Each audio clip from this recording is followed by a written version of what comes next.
You're listening to the Ballet Piano Podcast, lifting the lid on dance accompaniment.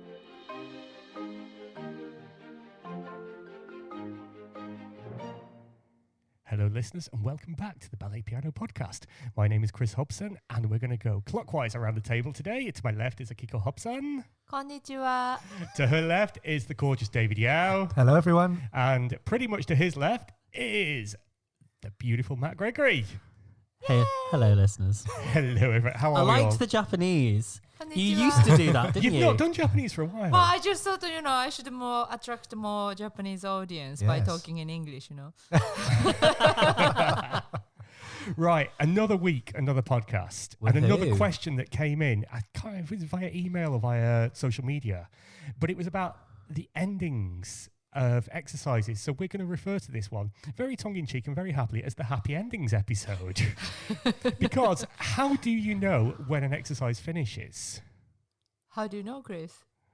Well, you've got to pay attention for starters, which I'm not always good. But like, I don't know about you, Matt. I don't know about you, Akiko.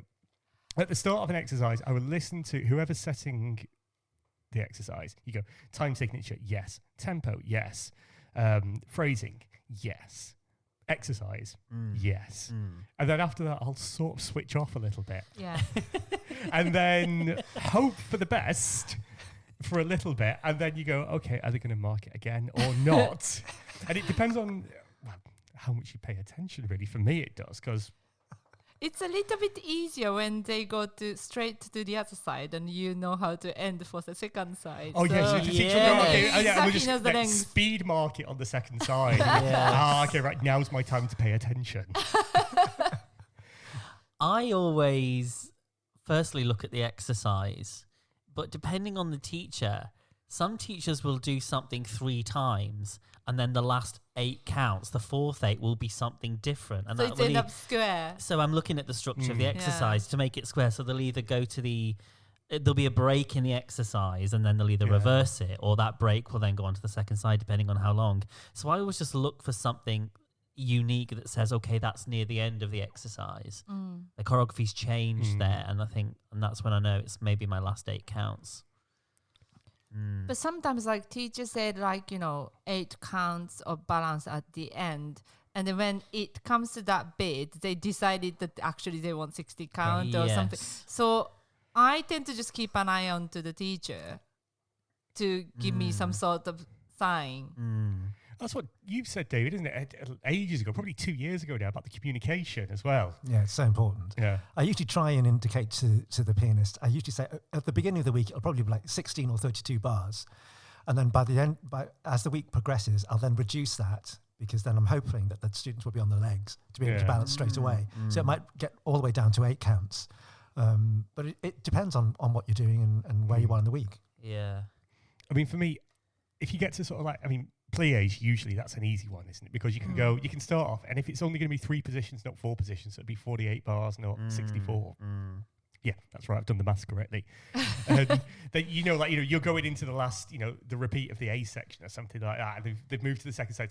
Okay, right, I've got that. And there's never usually a balance in a plié or anything like that. No, It's not really. what it is. And then Yeah. tondus is relatively straightforward. It's going to finish usually, either it's going to finish at the end of the first side or the second side, isn't it? It's 1 or 2. There's never anything in between. The one that helps me sometimes is glissé and jeté, because maybe it's just the teachers I'm playing for at the moment. There's either some sort of pity batman or some sort of releve or some rise or something like that at the end, which can be for X amount of counts, like 6, 18, 24, whatever. And then you go, okay. And then when that happens, keep the eye straight on the teacher. And then either for them to sort of do the finger across the neck movement and then kill it, or stick the hand up, or wave the finger around in a circle and go, next side. Yeah, I think also when you come to the end of an exercise, you just have to keep your eye on the teacher, because they might say, we're going to go on to the second side after the balance, the port de bras or whatever. But then sometimes they might think, okay, well, I actually don't want to, because the exercise went so terrible. We need to fix it before the Yeah. second side, for Yeah. example. And so I just keep my eye on the teacher. I always remember what they've said they wanted, but then, you know, you have to be adaptable and, you know, it can change. So It's you have to knowing keep your eye on the teacher. when it's not going well as well, and then they're going to stop you, and you've worked out what you're going to play, and you've got a structure for the exercise, the bit in the middle, second side bit, and it's like, yeah, this is going to be wicked. And you stop you halfway. Yeah. I played for a teacher a couple of weeks ago at a company class, and a lot of her Batman stuff at the bar was all on 2 Right. and quite quick too. And then so she says, okay, we'll just do a little quick 8 counts port de bras, and then there'll be an 8 count balance. But because it was really, really bright, is it a quick 8 or a slow 8? Yeah. That's the Because one if in you're how we vamping count. in a coda feel, Yeah. you're thinking, okay, well, they're doing port de bras, but I've not changed the tempo. It's still nice and bright. Yeah. So they might be taking 16, exactly. Yeah. They might be taking 16 counts to do it, and then they're going to do a little balance. Yeah. So you end up vamping for a little bit. Yeah. And then the teacher was like, okay, well, most of our exercises did go on to the second side. So I'm there vamping away, and I'm looking at which dancers are going to turn. I ended up going second side, waiting to see how many dancers were going to turn. And then at the end, you just and finish because half the company haven't. And then the teacher's like, okay, now we'll go to the second I used to do the American Super Bowl. Is it the Super Bowl or something like that with the crap little organ that goes young, yes. and see how high up you get with semicolons and then finish it off with da da da da da da, played in minor seconds, so it just sounds appalling. Have you ever had this like shock that, you know, so they did the first side and then turned to the second side and then went back to the first side. So I just believe that the exercise is finished. The teacher added extra thing. So do first side again, something else. And the second, but like your mind, your body, everything is like, you know, you're ready to finish. Yes. And then suddenly you see this dancer still moving and then you're Yes. just like, Because they've done first side, second side. They're coming back on the first side for something else. And then on the second side for that extra bit of choreography. Or put a random détourné in halfway through the first side. And you get confused, and then I'm sort of looking and go, I can't remember which side was left or right. Yeah, if some teacher puts soutenoos in the exercise and you just think, oh, are they on the soutenue of the first side or are they on the second side and they're going to and then you really have to watch. yeah. If in doubt, keep playing. I suppose it's better to have more music than less. Yeah. You know. Do you know what I struggle with actually, thinking about it, is rondejom. That goes on forever though, Because doesn't it can go in forever or not. Mm. And it depends on the teacher and their training as well, doesn't it? And the way that they're trying to educate either students or dancers. Because usually you're going to have a port de bras and a stretch, usually after the rondejom. But look, I mean, the worst one is we'll stretch. Yeah. How long for? What do you want? Yeah. And then so you go like, I'll try and do maybe 4 lots of 8, 32 bars. Yeah. And then hope that that's okay. Or then maybe annoyingly the teacher will chop you off at the end of the 3rd phrase of 8. It's like, no, let me finish. Or then it's like, no, I want a bit more. I want the final phrase. I wasn't prepared for that.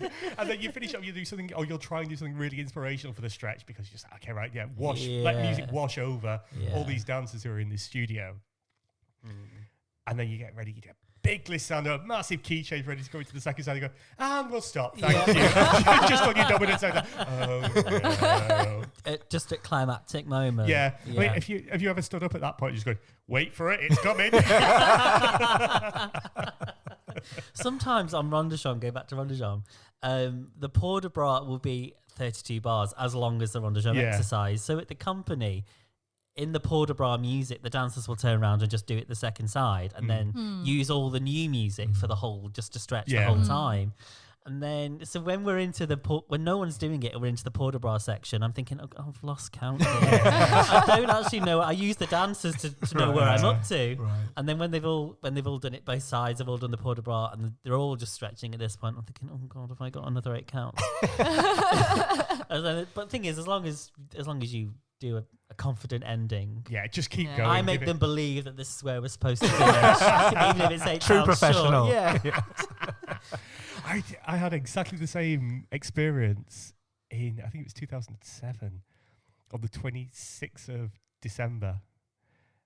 in Leeds Grand Theatre with Northern Ballet. And What was that? I wasn't listening. Well, the Did they do it again? The Rondesham experience. I got no idea how long we've been playing for, and it was like, I think it was a 4 o'clock class and a 7 o'clock show on the 26th of December. Nobody wanted to be there, and I stopped after 48 bars of stretching on Rondesham on the second side, and David Nixon looks over and just like, I think you missed out an extra phrase there. Oh no. I said, well, I tried. It's a good job I'm here. You can follow the podcast team by visiting the social media channels. Search for Ballet Piano Podcast on Instagram, Facebook and Twitter for up-to-date information and content about the podcast. So, Akiko, this is your favourite subject. Not every ending is musical, is it? Because sometimes you'll finish and then there can be an extra 2 chords or something like that, yeah? Yeah. Like You really like that, don't you? I just don't like this end of plong plong thing. What's I it just called, don't- sorry? Plum, plum. Plum plum. I just don't. And then even if I play 2 chords, sometimes they finish after 2 chords anyway. So Yeah. why do I have to play Yeah. these 2 chords, and if they have to delay even later? What's the point of this? Dun, dun. It just sounds stupid. Well, there's a reason for it in training, isn't there, David? Like, if you want to like support the legs or the releve or something like that, It's supposed to maybe. bring everybody together Yeah. to finish together if you're teaching in that style. But the thing is that it doesn't always happen like that, does it? I mean, No. and also going back to earlier, it's important for the teacher to actually stipulate how long you're going to have your ending for. Yeah. Yeah. And if they've made a mistake, like, you know, we all do it, we have in our mind a certain number of counts that you're counting. And then you realize on the day when you're looking at your students, they're not going to make that. So you need to double the amount of time or whatever. And so you're I'm madly trying to indicate to the pianist, keep going. Or sometimes, like, so I'm prepared to play these 2 chords at the end, but like sometimes teacher let the pianist to kind of do with our own timing, and the other teacher say and plong plong. It's Yeah. like it's this and like in between before finishing the exercise. It just for me like a bit strange. The whole idea is to bring to make everybody finish their ending together. That's what it is. Okay, really. David, I once worked with a teacher who used to do this Right. in a school, in one of the many schools. I've worked at nearly as many schools as you have, but not quite. And so all the, let's call them students, are all stood on the legs, and he's waiting. On your legs. In a balance. Yeah, and you just on the legs, finish the exercise. And, we all need to come together like a corps de ballet. It's a very special experience when we all come together. Isn't it, Mr. Hobson? And I looked, I'm going to call him Mr. X. I was like, I don't know, Mr. X. I've never achieved that yet. and then played the Amen chords. One of the first teacher, like that because a lot of Russian trained teacher do that, don't they? Yes. And one of the very fast teacher who asked me to play these 2 chords, but he didn't know how to explain to me, and I was quite new in ballet as well. So he was like, I just want you to play these like 2 chords at the end that sounds like it finishes. So I said, oh, okay, so I just have to play dominant and tonic and then just finish. And he, yeah. Can I have that G and tonic, please? That's a really good way of saying it. So every class and even assessment, he just indicates to me, Akiko-san, G and tonic, please. And I just play dominant tonic. That's really good. Yeah. So we just wanted 5-1 at the end. I think so. Yeah. Amen. Yeah, Amen. No, but the no, Amen. Amen's the 4-1, sorry, yeah, yeah. Amen's 4-1. Yeah. Which either works. Right, it either will of them are work, nice can't it? endings. Yeah. Depending on what you're doing. Yeah.